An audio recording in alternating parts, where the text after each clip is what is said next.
you don't want to treat the human body like a person who never does maintenance on their vehicles and then it just stops dead in the middle of the road and they, well, I'll just call a tow truck when it stops dead in the middle of the road. You know, who would work like that? No one, right? So we all know that we have to do regular maintenance of our vehicles. Well, the best way to do regular maintenance of the human body is very simple. It's nutrition, and it's knowing something a little bit about exercise, and a little bit about physiology of the human body. Okay, so first I'd like to just talk a little bit talking about something simple. I'm going to give you guys an example of how things work. You guys all know that cholesterol is bad for you, right? Well, it turns out that's really not true. In fact, let's take cholesterol and how cholesterol works when you go out in the sun. When you go out in the sun, the cholesterol in your skin is affected by the sun. And some of that cholesterol is converted into vitamin D3. Vitamin D3 then goes throughout the body and it attaches to your cells. Well, it's attached to the outside of your cell at a receptor point. It waits and then it grabs calcium that's floating by. And then that adds a certain voltage potential which then starts to attract the other minerals that you need in your cell. So it's just hanging out there like a fishing pole, pulling in first the cholesterol becomes D3 because of the sun, and then hooks on, that goes throughout your body, hooks onto your cell, it grabs the calcium, and then it starts grabbing the other minerals that you need, the other seleniums, lithiums, your other minerals.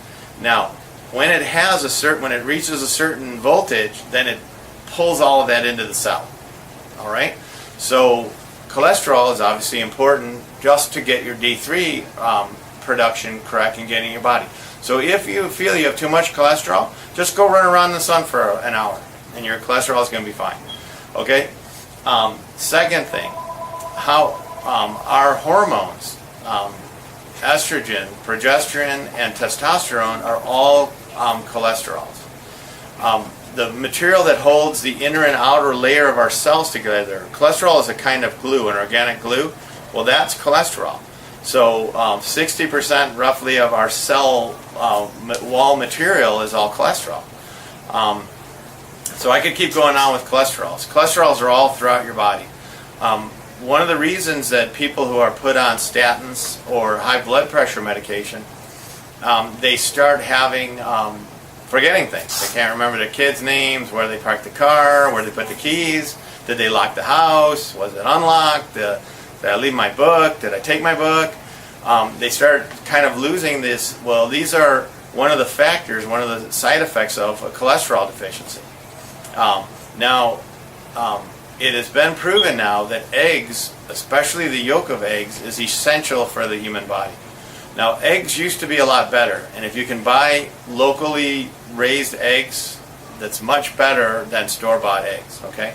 On the other hand, every single person I've been able to find who lived over 110 ate 6 raw eggs a day. That's 100% of them. Now, what's funny, I was studying about this and listening to a video of a 115-year-old Italian lady, and of course, they always ask super old people that question. How did you live so long? What's your secret? And she thought about it for a minute, and she goes, well, my diet's the same as all my friends, but not only are all my friends dead, but their kids are dead. So I outlive all of them. But honestly, the only thing I can think is I eat 6 raw eggs a day.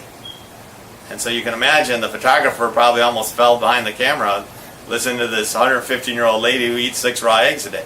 But on Guam, it's very famous. If you talk to a person who's over 50, as a child, they definitely poked a hole in an egg and they would suck the egg out at least 1 egg a day. And they were told that it would make their skin shiny, their eyes bright, and their hair shiny. And this is in fact true. It does all those things. It does a whole lot more because our body really needs cholesterol. It's a critical aspect of our overall health. So eat eggs. It's better that the less cooked they are, the better it is.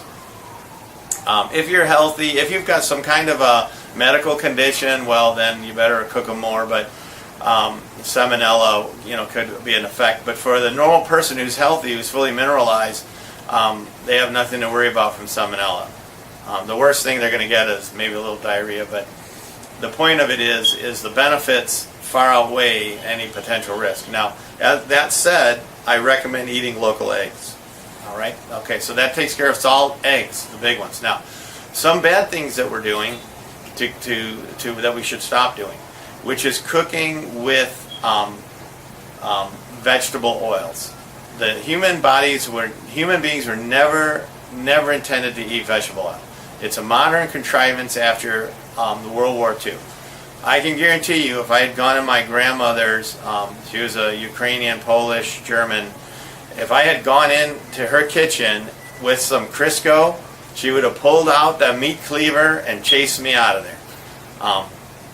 All their cooking they did with lard, which is animal fat, and butter. All right. Now, coconut oil is also acceptable.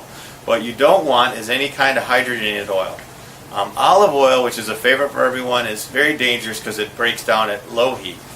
Now, cooking at lower heat is far healthier because you don't want, if you burn something, the more you burn things, the more you create carcinogens. So, lower heat, lard and butter, that's the healthiest. All of that margarine and Crisco and all these kind of vegetable oils, corn oil, canola oil, they are all unhealthy.